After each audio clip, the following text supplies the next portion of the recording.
dia de super quarta. Que ao vivo é sempre mais complicado, né? É para trazer mais emoção, né? O mundo está bem tranquilo, então a gente tem bastante coisa para conversar. Isso vai só trazer um pouco mais de emoção aqui para a nossa conversa, né? A gente que tem um dia muito especial hoje, eu falava aqui sobre a Super Quarta, que é o dia de decisão de política monetária no Brasil e também nos Estados Unidos, mas se fosse só isso estava bom, né? A gente tem ainda muitas coisas acontecendo no mundo, temporada de balanço continua, temos bastante notícia ali dos Estados Unidos, também temos notícia ali sobre guerra, Argentina, enfim, o papo hoje está extenso, né? Mas vamos começar pelos Estados Unidos, né, César? Hoje que é o dia de decisão de política monetária. O que está acontecendo lá fora nos Estados Unidos? Bom, boa noite, Vitor. Boa noite, pessoal. A gente está aqui, né? Que dia que é hoje? É dia 1º Primeiro, de novembro, véspera de feriado, né? Finalzinho de expediente. E hoje foi um dia especial aí, que a gente chama de super quarta, que é um dia que tem decisão de juros aqui no Brasil e nos Estados Unidos ao mesmo tempo, né? Lá nos Estados Unidos, o que aconteceu foi que o Banco Central americano simplesmente resolveu manter a taxa de juros no mesmo patamar. A nossa meta a divulgação da nossa meta é pontual, né? A gente está em 12,75 até esse momento, né? O pessoal do Banco Central está lá reunido agora e 6h30 vai sair a decisão, mas a gente tem uma meta pontual. A deles é uma banda, né? Entre 5,50 e 5,75. E eles decidiram manter, apesar dos dados, né, do terceiro trimestre de PIB dos Estados Unidos ainda terem vindo mostrando que a economia lá ainda está acelerada. Alguns, alguns indicadores já começam a se reverter e dar uma indicação que os juros altos agora estão começando a fazer efeito lá nos Estados Unidos, né? E essa era a preocupação maior do Fed, era que mesmo com os juros altos a economia não arrefecesse, o desemprego continuasse baixo, a inflação continuasse não começasse a ceder, e tudo isso, assim, alguns indicadores pequenos estão começando a aparecer, né? E a gente falou semana passada aqui sobre a questão dos juros futuros americanos que tinham disparado nos últimos meses, e essa semana, de uma semana para cá, eles deram uma recuada, então ficou um ambiente mais, não vou dizer tranquilo para os Estados Unidos, né? Porque eles têm uma questão de déficit gigante, eles estão com um problema sério ali de um problema fiscal muito grande, eles têm a inflação está em patamares né, que há muito tempo não se via, mas agora sim os indicadores de inadimplência de crédito, de cartão de crédito e redução de poupança estão começando a aparecer aos pouquinhos, o crédito está começando a ficar um pouco mais restrito, né?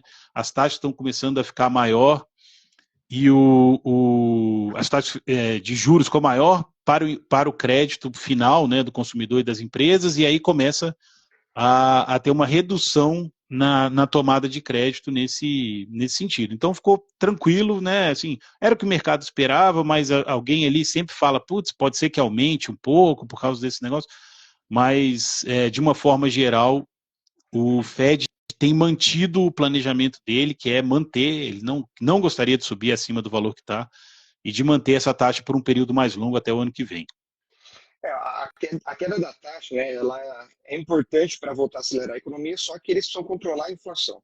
Então, já tinha na última reunião do FONC, né, que é o Comitê de Política Monetária dos Estados Unidos, tinha comentado que talvez houvesse necessidade de voltar a subir para controlar a inflação, que ainda o mercado está muito forte lá fora.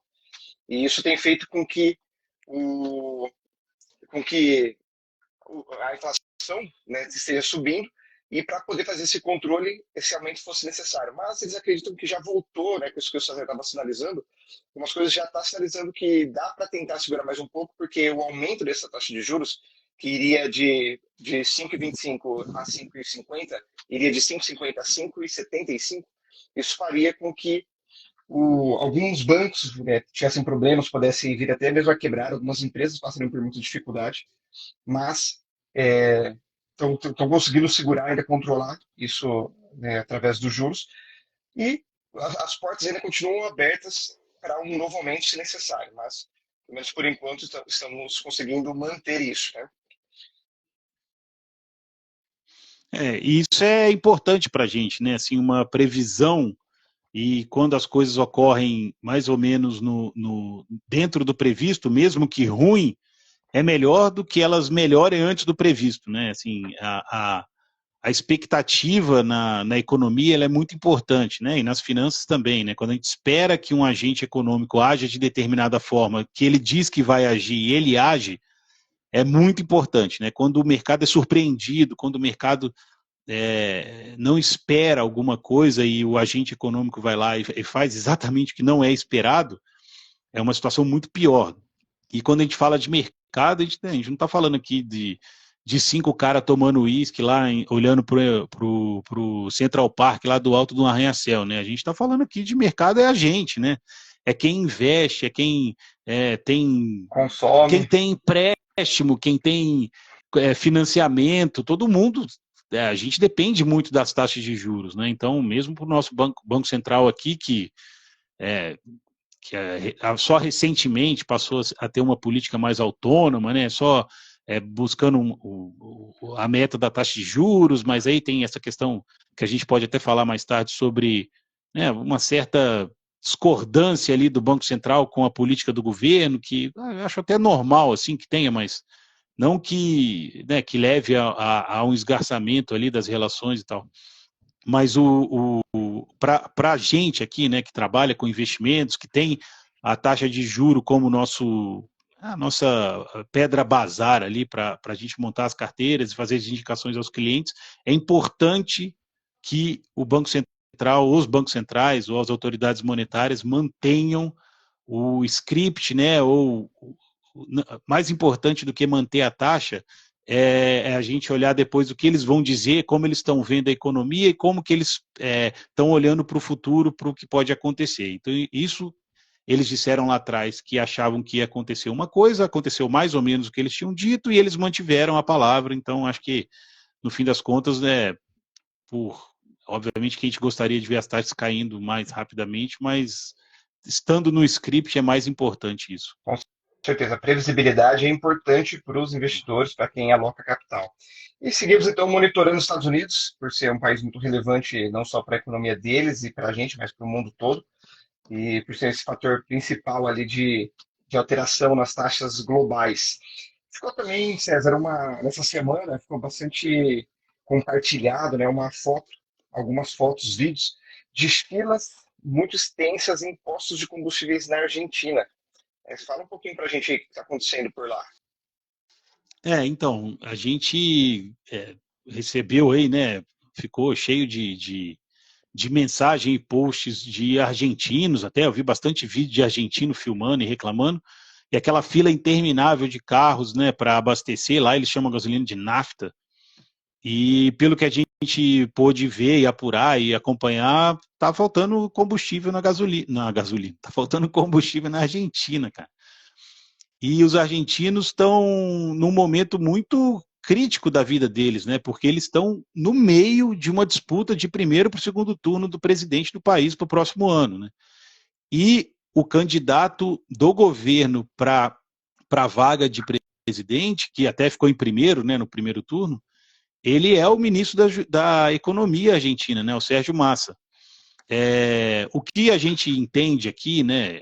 Ele negou isso, né? O que eu vou falar, mas a Argentina tem a gente falou disso aqui semana passada, né? Que a Petrobras ela consegue produzir petróleo suficiente para a nossa demanda, mas ela não consegue refinar o suficiente para a nossa demanda e acaba tendo que importar derivados e aí a gente acaba ficando exposto ao preço internacional, enfim. A Argentina tem esse problema também, mas a Argentina tem um problema adicional. Além de não conseguir refinar o suficiente, ela não tem dólar para importar o material refinado, né? Os derivados de petróleo que eles precisam, e uma das coisas que a gente precisa é para abastecer carro, né? Para ter combustível. A Argentina está com um problema sério de dólares, né? Até tem uma proposta do Milei que é dolarizar a economia, e parece que é meio maluco isso, porque não vai ter dólar suficiente para circular ali na Argentina, né? Mas enfim, eles têm esse problema, eles não conseguem trazer dólar, mesmo a taxa de juros dele está muito alta, mesmo assim é um país que deu default recentemente, é um país que está com um problema muito sério fiscal, que tem a taxa de inflação acima de 100%. Então, é um país que tem muita dificuldade de ter dólar circulando e ele precisa de dólar para fazer os pagamentos, né? E por isso mesmo, a Argentina criou várias taxas de juros diferentes para tentar incentivar setores exportadores a conseguir trazer mais dólares, né? Então eles fazem taxas de juros mais positivas, né? Que incentivem a exportação separada daquela taxa de juro, taxa de câmbio oficial, né? Que eles usam lá para troca de peso e dólar. E uma dessas taxas de câmbio diferenciadas chama taxa de câmbio da vaca muerta. E é um nome engraçado, mas Vaca Muerta é um campo de petróleo que tem lá na província de Neuquén, ali, que é bem no cantinho da Argentina, lá quase no Chile, e que eles têm o segundo maior reservatório de gás natural e petróleo, o segundo maior reservatório de xisto, né, que é aquele gás shale que eles dizem lá no mercado internacional, é o segundo maior do mundo e lá também tem petróleo. E é uma reserva gigantesca, inacreditável, que é também tocada por uma estatal de petróleo argentina, assim como no Brasil, né, a Petrobras deles lá, que é a YPF. E mesmo assim, ele também, né, mesmo tendo uma reserva muito grande de gás e petróleo, eles não conseguem fazer esse refino, né, que é a parte mais que é a parte mais difícil, né? Assim, é ali que tem a tecnologia, ali que precisa de investir capital e tudo. E eles não conseguem fazer isso também, assim como a gente, e ao mesmo tempo eles não têm dólar. Então essa situação é, tomou a Argentina num momento delicado ali, né? De entre primeiro e segundo turno. E eles estão passando por um momento difícil, e eu acredito que o Sérgio Massa está passando por um momento mais difícil ainda, né? Vai ser difícil justificar isso.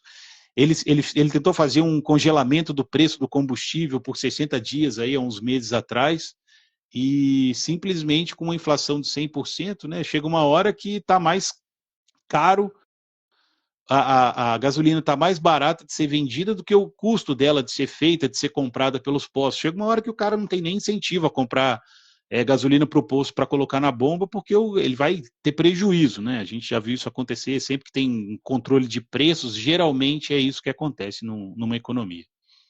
Problemas econômicos graves na Argentina e seguidos de problemas políticos, né? Uma polarização, né?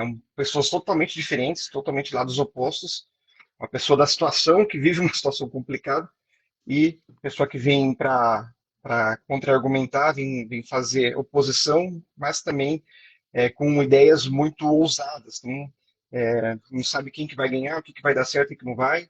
E isso também gera, novamente, mais incertezas. E a incerteza é sempre prejudicial para os investimentos, né? E quando a gente fala de investimento, a gente não está falando somente de alocação, de pegar o seu dinheiro e colocar em alguma aplicação, mas investimento das empresas, do mercado externo, de colocar dinheiro ali para você conseguir desenvolver os setores econômicos do país. Então, isso também traz muitos problemas. E, se não bastasse tudo isso, né, a Argentina que está colada com a gente e interfere muito na nossa economia, assim como os Estados Unidos também, com todos os problemas que a gente acabou de falar, também é um dos grandes parceiros nossos, mas também a gente agora tem, e ainda envolvendo também a questão de petróleo, a questão de combustíveis, a gente tem uma guerra ali de Israel e o Hamas acontecendo ali no Oriente Médio, sabendo que o Oriente Médio ele é o principal, é, a principal localização no mundo de produção de petróleo. Então, tudo isso, obviamente, não é especificamente Israel, não tem um único país ali, né, mas são uma série de países que têm problemas que também são comuns, como essa questão de Israel sempre é um incômodo. E lembrando que essa questão da guerra ela não tem relação com política ou com economia. É uma questão histórica, até religiosa, mas que já perdura aí longos milênios, não é nem só séculos. Então, tudo isso tem trazido um agravamento maior também sobre a questão dos preços dos combustíveis, que subiram bastante recentemente por conta disso, mas que agora voltaram a ceder o preço, né, César? Então, já está começando a cair um pouco, mas obviamente está bem longe ainda do ideal. Então, hoje em dia a gente já não, nem sabe mais dizer qual que é o preço certo, o preço justo do petróleo, né? Então, tem gente que fala É, que deveria ficar entre 60 e 80, mas tem gente que acredita que ele pode chegar até 150 dólares o barril, né? Acredito que tá um cenário bem pessimista, mas pensar em uma questão de 100 ou 120 dólares não é nenhum absurdo, é uma coisa que está bem, bem passível de acontecer, né? a gente comentou sobre isso na semana passada na nossa resenha aqui, e durante a semana a gente recebeu assim bastante pergunta do pessoal, né, comentando sobre a guerra, né? A gente deu até um disclaimer que a gente não tem, né? A gente não é especialista em conflito e muito menos no conflito lá da região da Palestina, né? Que tem muitas especificidades, tudo. Mas a gente entende que isso vai ter um reflexo, né, na economia, e como ali envolve muitos países árabes, como você falou, pode ter uma questão séria com o petróleo, né? Teve um estudo do Banco Mundial que saiu agora recentemente que ele dá mais ou menos essa perspectiva que você falou, né? A perspectiva otimista seria uma guerra com pouca escalada, bem local, e aí o preço do petróleo podendo ficar ali por volta de 90 a 100 dólares. Tem uma perspectiva que envolve alguns outros atores ali em volta, como Líbano, talvez Irã ou algum país árabe ali em volta que pode trazer um pouquinho mais de atrito e causar, né, mais problema para as pessoas.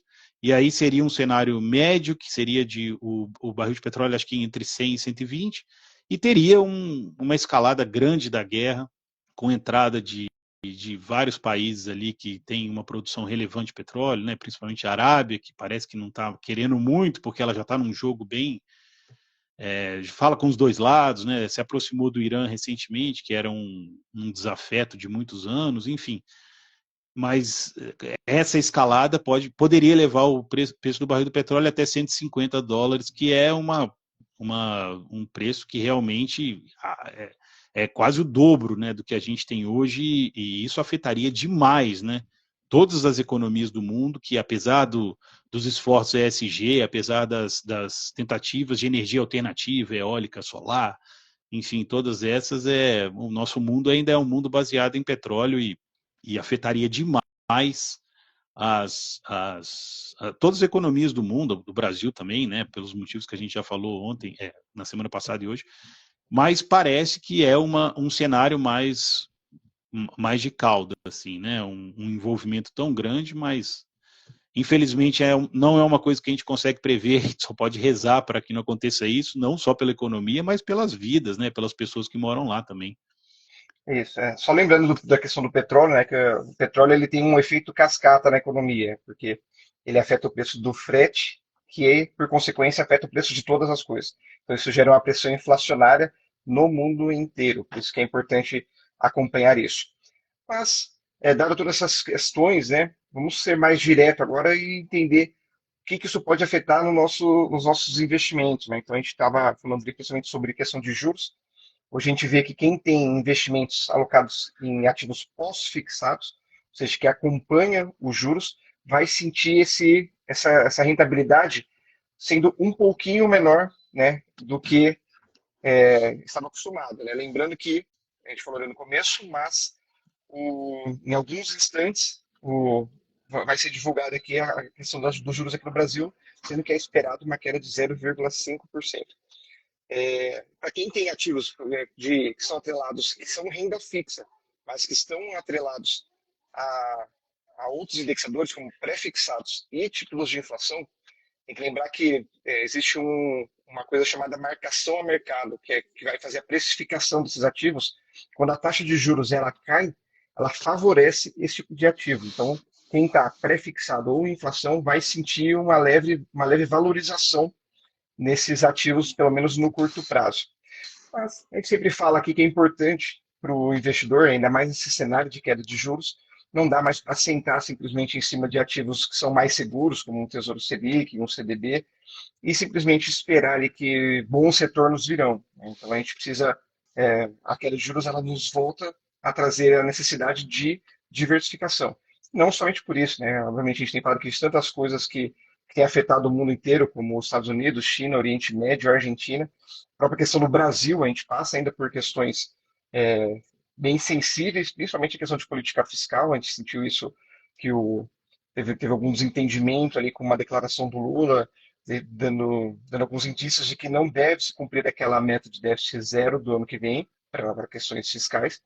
E o Haddad depois ele veio, falou que não é bem assim, que tem grandes esforços, mas que também não vão deixar de gastar se for necessário.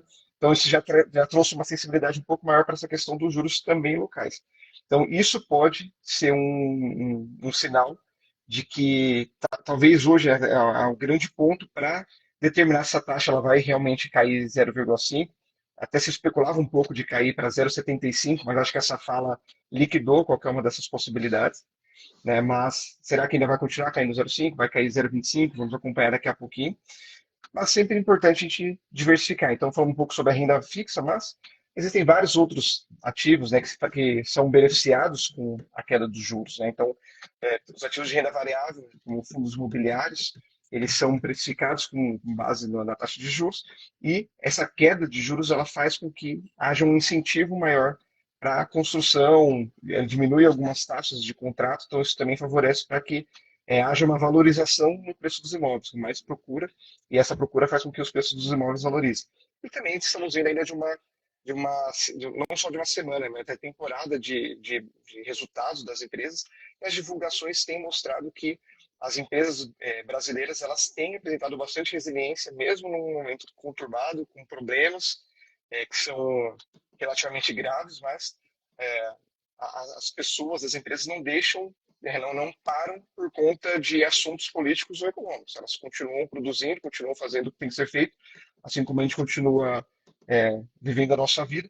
E a gente tem percebido que a maioria das empresas tem reportado bons resultados. Tá? Tem algumas exceções, algumas empresas que estão tendo prejuízos ali, não estão conseguindo, tiveram aumento de inadimplência, principalmente do setor, atenção redobrada para o setor de consumo, tem vivido ali uma dinâmica muito complicada né, nesse período, por conta de inadimplência, por conta de custo, as margens são espremidas para o setor. Mas, por outro lado, tem várias outras empresas que, mesmo que dependam do setor externo, têm conseguido bons resultados. O setor de petrolíferas, por exemplo, está conseguindo um bom resultado agora com essa alta do preço do petróleo, mas as mineradoras também estão se reaquecendo, principalmente ali com a questão da China, incentivando muito o setor de construção e outros setores também que são relevantes. Mas existem boas empresas, bons fundos imobiliários, bons investimentos que mesmo com um momento de turbulência, com momentos conturbados, eles podem tirar proveito, podem conseguir aproveitar boas oportunidades. Então, da mesma forma, também existem algumas que às vezes têm uma cara muito boa, empresas que são renomadas, mas que não se favorecem no cenário macroeconômico. Então, é importante ter essa diversificação para aproveitar esse momento de turbulência, mas também um momento de queda de juros, que antigamente era mais fácil, né? A gente estava num momento que era muito fácil conseguir 1% de juros ao mês, né? Esse momento ele está acabando, está passando. Então é importante que essa diversificação ocorra em todas as carteiras, certo? Principalmente porque a diversificação é importante, principalmente, primeiro porque a economia, né, e as finanças, elas são dinâmicas, né? Elas vão um dia após o outro, e as tendências vão se consolidando, e no longo prazo a gente vai vendo, no curto prazo a gente vai vendo as coisas acontecendo, mas no longo prazo a gente tem uma visão que pode ser um pouco divergente da visão do curto prazo, né? Então são tendências de curto prazo e tendências de longo prazo, mas a diversificação é importante principalmente porque, como a gente tem enfatizado aqui e ressaltou, né, a gente ressaltou aqui no começo da nossa live, o Banco Central, pelos comunicados anteriores, deu a entender que teria uma tendência grande a fazer 3 cortes nas últimas 3 reuniões do ano. Então, o mercado está esperando isso porque, mesmo que o Lula tenha dito que talvez não faria tanto esforço para ficar com déficit zero ano passado, isso já era meio que esperado do mercado, né? O mercado não comprou 100% o arcabouço, não comprou o plano fiscal do governo 100%. Então, sempre teve aquela dúvida ali. E como tinha aquela dúvida, quando ele fez essa declaração, não pareceu uma surpresa tão grande, né? Então, me parece, a gente deve estar aí já, acho que já deve ter saído a decisão Acabou do de governo. sair.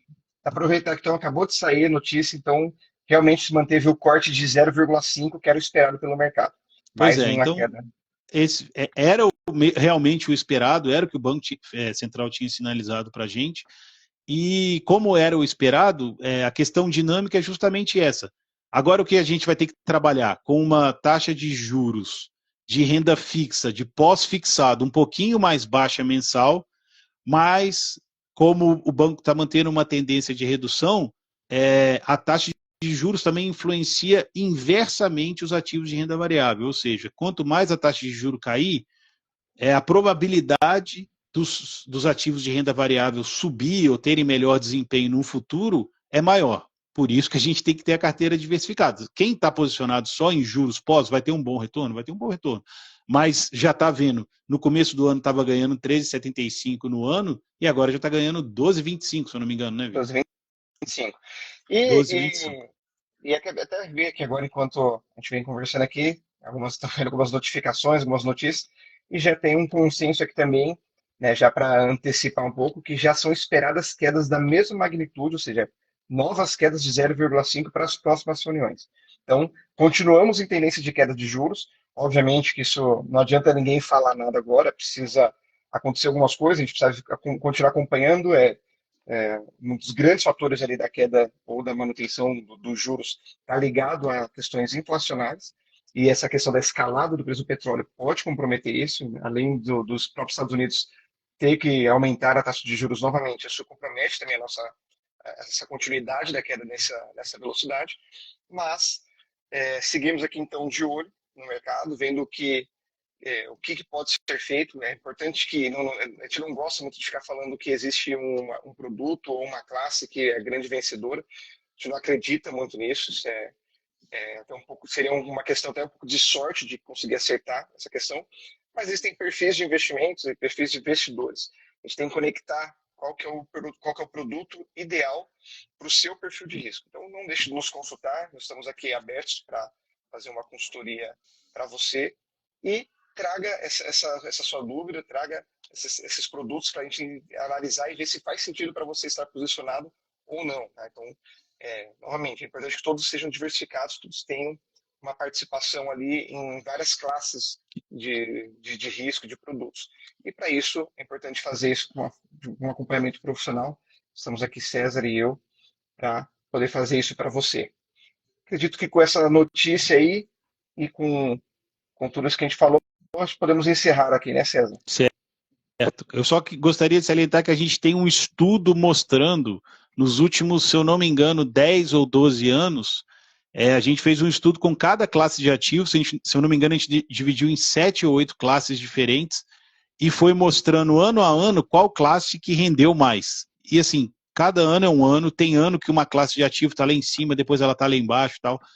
Mas né, aí dentro de cada classe de ativo a gente aloca os clientes de acordo com o perfil de investidor dele, mas só para mostrar que não vai ter uma classe que vai ser vencedora todos os anos, nem vai ter uma classe que vai ser perdedora todos os anos, né? Elas variam muito, a economia é muito dinâmica, né? Mas no longo prazo, a gente fazendo isso bem acertadinho, a tendência é a rentabilidade ser boa e ser acima dos índices que a gente está acostumado a ver por aí. Isso. A diversificação procura trazer mais rentabilidade com uma volatilidade, com risco controlado. Então, não deixe de olhar isso para a sua carteira de investimentos. Hoje tem Palmeiras e Botafogo, decisão do Campeonato Brasileiro, bem lembrado aqui pelo Akira. E vamos com tudo para mais uma semana, amanhã feriado, aproveitem. E semana que vem voltamos com novidades e falar um pouco mais sobre mercado, economia e o que interfere nas suas finanças e nos seus investimentos. Valeu! Falou, um abraço, pessoal. Bom Obrigado, feriado. Valeu, Fabiano. Vitor. Um abraço, até mais. Obrigado. Até mais.